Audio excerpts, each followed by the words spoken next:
Assalamualaikum warahmatullahi wabarakatuh. Nama saya Rahmatullahi Laika, NIM 2008-10-10-2031. Pada kali ini saya akan mereview materi pertemuan ke-15 yang berjudul Sabi'an al-Waqi'iyatu. Pertama, saya akan membacakan teksnya terlebih dahulu. Berikut adalah bacaan teks pertemuan ke-15. Bismillahirrahmanirrahim. Sabi'an al-Waqi'iyatu.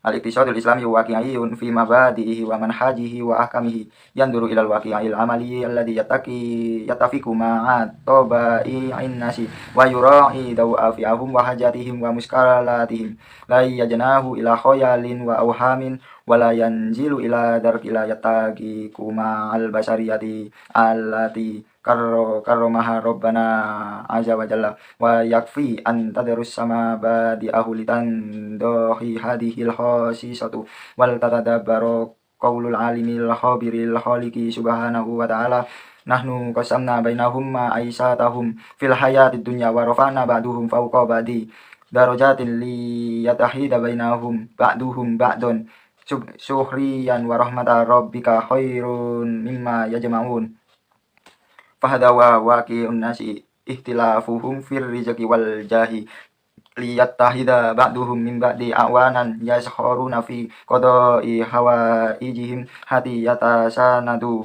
wa fi talabil aisi wa tan'imil hayati wa khatamul ayatil karimati lahu asaruhu fi an yatimi hadha fi tarahu min wa ta'awunin mahmudin wala natadabbar aidan qaulahu azza wa jalla wa huwa alladhi ja'alakum khalaifal ardu wa rafa'a ba'duhum fawqa ba'di darajatin liyabluwakum fima atakum inna rabbaka sari'al iqabi wa innahu laghafurur rahim.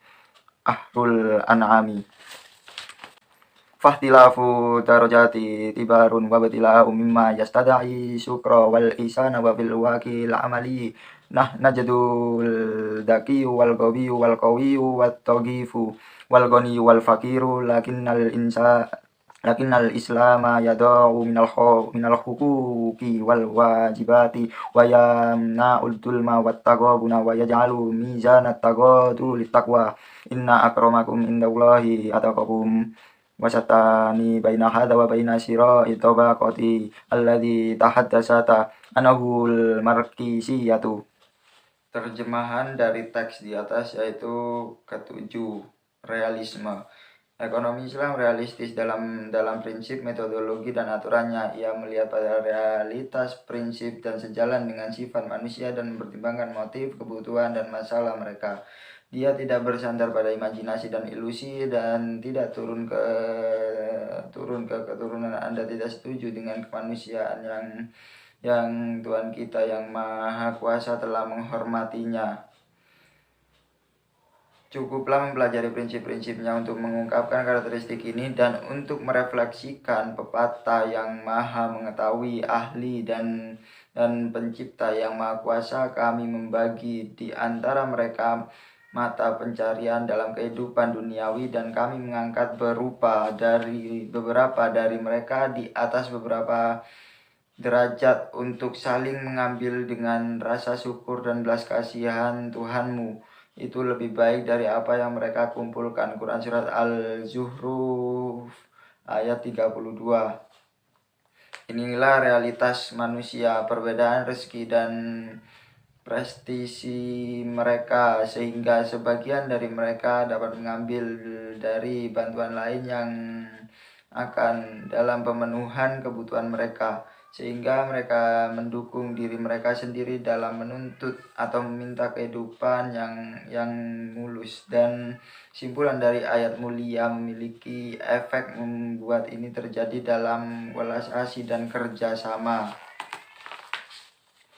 Marilah kita juga mempertimbangkan apa yang Maha Kuasa katakan. Dialah yang menjadikan Anda khalifah di bumi dan mengangkat beberapa dari Anda di atas beberapa langkah untuk memberitahu Anda berapa kali saya datang pada Anda. Tuhanmu cepat hukumannya dan itu memaafkan, penyayang, yang terakhir dari ternak. Jadi perbedaan derajat adalah ujian dan penderitaan yang menuntut rasa syukur amal, dan dalam kenyataan praktis Kami mendefinisikan yang pintar dan yang bodoh, yang kuat dan yang lemah, yang kaya dan yang miskin. Tapi Islam mengedepankan hak dan kewajiban yang mencegah ketidakadilan serta membuat keseimbangan terdiferensiasi untuk takwa. Sungguh yang paling mulia di antara kamu di sisi Allah ialah orang-orang yang bertakwa. Quran Surat Al-Jumu'ah ayat 13. Ada perbedaan antara ini dan perjuangan kelas yang dibicarakan marxisme. Kemudian terdapat muhawarah antara Ahmad dan Pak Rohim yang membahas tentang materi pada pertemuan ke-15 ini. Ahmad, Assalamualaikum. Sayyidun Rohim. Sayyidun Rohim, Waalaikumsalam. Ahmad kemudian bertanya, Asifa ala iza'aji wakati Sayyidun Rohim aridun an as'ala huna an iktisadiyati syariati hal istati'ah.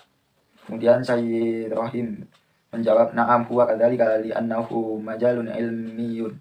Kemudian Ahmad menjawab, alhamdulillah, syukron Sayyidun Rohim. Kemudian Sayyidun Rohim bertanya kepada Ahmad, Mada turidu an tas'ala anil umuri fil iktisadil islami. Kemudian Ahmad menjawab, uridu an as'ala halal iktisadul islamiyu nidamun iktisadiyu wa aqiyayu li'annaha tarbitu fihi. Kemudian Sayyid Rohim menjawab, bittaba'i waqi'iyyu lil amil qayatil al-iktisadul islam yuwaqi'iyun fi mabadihi wa manhajihi wa ahkamihi yanduru ilal waqi'il amali alladhi yattafiqu ma'a tabaihin nasi wa yura'i dawafi'ahum wa hajatihim wa muskalatihim la yajna'u ila khayalin wa awhamin wa la yanzilu ila darki la yattafiqu ma'al basariyati alati karramaha Rabbana azza wa jalla. Kemudian Ahmad bertanya kembali kepada Pak Rohim, hal hunaka dalilun ahrin ala waqi'iyatil iktisadil islami. Kemudian Sayyidun Rohim menjawab, fi ayat minal qur'ani wahidun minahum huwa nanu qasamna bainahum ma'isatahum fil hayatid dunya wa rafa'na ba'duhum fawqa ba'di darajatin liyatahida ba'duhum ba'dun suriyan wa rahmata rabbika khairun mimma yajma'un.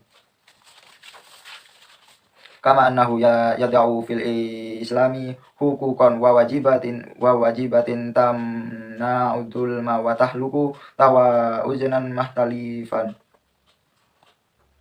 Kemudian Ahmad menjawab, alhamdulillah Sayyidun Rohimun a'raf dzalika musbaqan syukron laka. Kemudian Sayyid Rohim menjawab, hadza aidan mayumayyizu yuzun nidamal iktisadiyal islamiyah wan nidamal iktisadiyal markisiyal muwajjahan nahwasiro itobaki.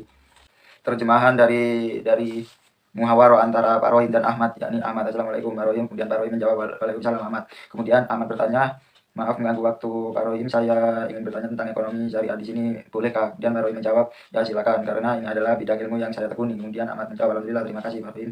Kemudian Pak Rohim bertanya, apa yang ingin Anda tanyakan tentang masalah ekonomi Islam? Kemudian Ahmad menjawab, saya ingin bertanya apakah ekonomi Islam merupakan sistem ekonomi yang realistis, karena itu mengikat agama di dalamnya. Kemudian Pak Rohim menjawab, tentu saja realistis. Ekonomi Islam realistis dalam prinsip, metodologi, dan aturannya, yang melihat pada realistis praktis yang sejalan dengan sifat manusia, yang mempertimbangkan motif, kebutuhan, dan masalah mereka. Dia tidak bersandar pada imajinasi dan ilusi, dan tidak turun dari keturunan, tidak setuju dengan manusia yang Tuhan kita yang Maha Kuasa telah menghormati. Ahmad kemudian bertanya, apakah ada bukti lain untuk realisme ekonomi Islam? Kemudian Pak Rohim menjawab tentang ayat Al-Quran. Salah satunya yaitu kami membagi di antara mereka mata pencarian dalam kehidupan duniawi, dan kami mengangkat beberapa dari mereka di atas beberapa derajat untuk saling mengambil dengan rasa syukur dan belas kasihan Tuhanmu. Itu lebih baik dari apa yang mereka kumpulkan. Quran Surah Al-Zukhruf ayat 32. Kemudian dalam Islam juga sangat mengedepankan hak dan kewajiban yang mencegah ketidakadilan serta membuat keseimbangan terdiferensiasi. Ahmad menjawab, alhamdulillah Pak Rohim, saya sudah paham, terima kasih. Kemudian Pak Rohim menjawab, hal tersebut juga yang membedakan antara sistem ekonomi Islam dan sistem ekonomi marxisme yang berorientasi pada perjuangan kelas.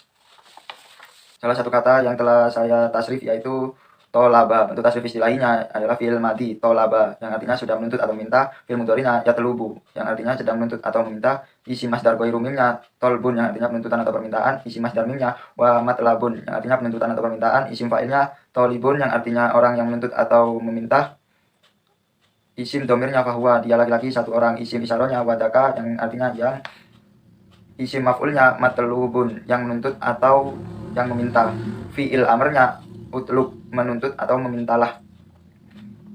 Fi'il nahi nyala tatlub, jangan menuntut atau jangan meminta. Isim zamannya matlabun, waktu menuntut atau waktu minta. Isim makannya matlabun, tempat menuntut atau tempat minta. Isim alatnya mitlabun, alat menuntut atau alat meminta. Tasrif lugawi fi'il matinya yaitu subjek huwa, tambahan di belakang tidak ada maka menjadi tolaba, yang artinya dia laki-laki satu orang sudah meminta atau sudah menuntut. Kemudian subjek huma, tambahan di belakang alif maka menjadi tolaba, yang artinya dia laki-laki dua orang sudah menuntut atau meminta. Kemudian subjek hum, tambahan di belakang waw alif maka menjadi tolabu, artinya mereka laki-laki sudah minta atau menuntut. Kemudian subjek hiya, tambahan di belakang tak berharokat sukun maka menjadi tolabat, artinya dia perempuan satu orang sudah minta atau menuntut. Kemudian subjek huma, tambahan di belakang tak alif berharokat fathah maka menjadi tolabana, tolabata, artinya dia perempuan dua orang sudah minta atau menuntut. Kemudian subjek hunna, tambahan di belakangnya nun berharokat fathah maka menjadi tolabna, maka artinya mereka perempuan sudah menuntut atau meminta. Kemudian subjek anta, tambahan di belakang tak berharokat fathah maka menjadi tolabta, maka artinya kamu laki-laki satu orang sudah menuntut atau meminta. Kemudian subjek antuma, tambahan di belakang tuma maka menjadi tolab tuma, artinya kamu laki-laki dua orang sudah minta atau menuntut. Kemudian subjek antum, tambahan di belakang tum maka menjadi tolab tum, artinya kalian laki-laki sudah menuntut atau meminta. Kemudian subjek anti, tambahan di belakang tak berharokat kasroh maka menjadi tolab ti, maka artinya kamu perempuan sudah menuntut atau meminta. Kemudian subjek antuma, tambahan di belakangnya tuma maka menjadi tolab tuma, maka artinya kamu perempuan dua orang sudah menuntut atau minta. Kemudian subjek antunna, tambahan di belakangnya tunna maka menjadi tolab tunna, artinya kalian perempuan sudah menuntut atau minta. Kemudian subjek ana, tambahan di belakang tak berharokat tuma maka menjadi tolab tu, maka artinya saya sudah minta atau menuntut. Kemudian subjek nahnu, tambahan di belakang nun alif berharokat fathah maka menjadi tolab tuna, artinya kita atau kami sudah meminta atau menuntut. Kemudian bentuk tasrif lugawi fil mudhari'nya subjek huwa, tambahan di depan ya berharokat fathah, tambahan di belakang tidak ada maka menjadi ya telubu, artinya dia laki-laki satu orang sedang menuntut atau minta. Kemudian subjek huma, tambahan di depan ya berharokat fathah, tambahan di belakang alif nun berharokat kasroh maka menjadi ya telubani, maka artinya dia laki-laki dua orang sedang menuntut atau meminta. Kemudian subjek hum, tambahan di depan ya berharokat fathah, tambahan di belakang wawu nun, wawu berharokat sukun, nun berharokat fathah maka menjadi ya telubuna, artinya mereka laki-laki sedang menuntut atau meminta. Kemudian subjek hiya, tambahan di depan tak berharokat fathah, tambahan di belakang tidak ada maka menjadi tatlubu, artinya dia perempuan satu orang sedang menuntut atau meminta.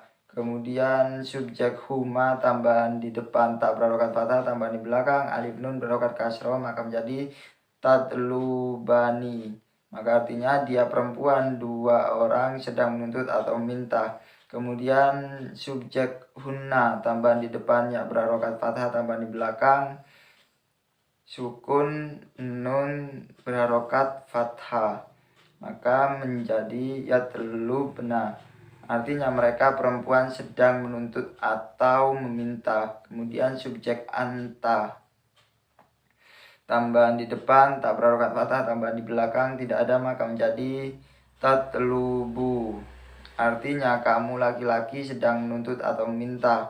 Kemudian subjek antuma, tambahan di depan tak berharokat fathah, tambahan di belakang alif nun berharokat kasroh maka menjadi tatlubani, maka artinya kamu laki-laki dua orang sedang menuntut atau meminta. Kemudian subjek antum, tambahan di depan tak berharokat fathah, tambahan di belakang waw nun, waw berharokat sukun, nun berharokat fathah maka menjadi tatlubuna, artinya kalian laki-laki sedang menuntut atau meminta. Kemudian subjek anti, tambahan di depan tak berharokat fathah, tambahan di belakang ya sukun nun fathah maka menjadi tatlubina, maka artinya kamu perempuan satu orang sedang menuntut atau meminta. Kemudian subjek antuma, tambahan di depan tak berharokat fathah, tambahan di belakangnya alif nun berharokat kasro menjadi tatlubani. Maka artinya kamu perempuan 2 orang sedang menuntut atau meminta. Kemudian subjek antunna, tambahan di depan tak berharokat fathah, tambahan di belakang sukun nun berharokat fathah. Kemudian contohnya yaitu tatlubna,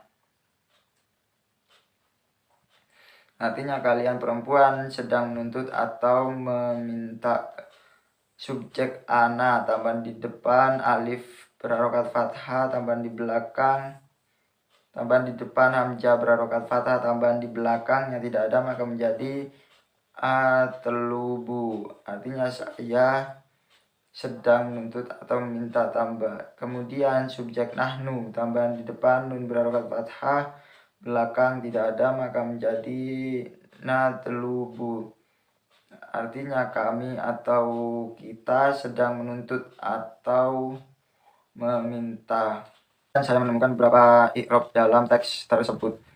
I'rab rofa yang saya temukan terdiri dari al-waqi'atu, al-iqtisadu, al-islamiyu, alladhi yatafiku la yajanahu wala yanzilu, al-khasisatu, yashoruna. Yashoruna ini termasuk af'aul hamzah, maka tergolong rofa. Rofanya af'alul hamzah ini seperti itu. Kemudian wal fakiru wal faniyu ma yamna'u al markisiyatu. Kemudian i'rab nasabnya yaitu sabian robbana azza wa jalla ba'don qasamna suhriyan wal ihsani ad-dolma. Kemudian i'rab jarnya fima badihi ilal waqi'i ila khayalin ila darkin fil hayati litandohi fil rizqi fi qodoi fi tolabi fi tarohumin fil waqi'i minal hukuki. Kemudian i'rab jazm saya menemukan 2, yaitu yurai hati. Sekian review tugas pertemuan ke-15 dari saya. Terima kasih. Wassalamualaikum warahmatullahi wabarakatuh.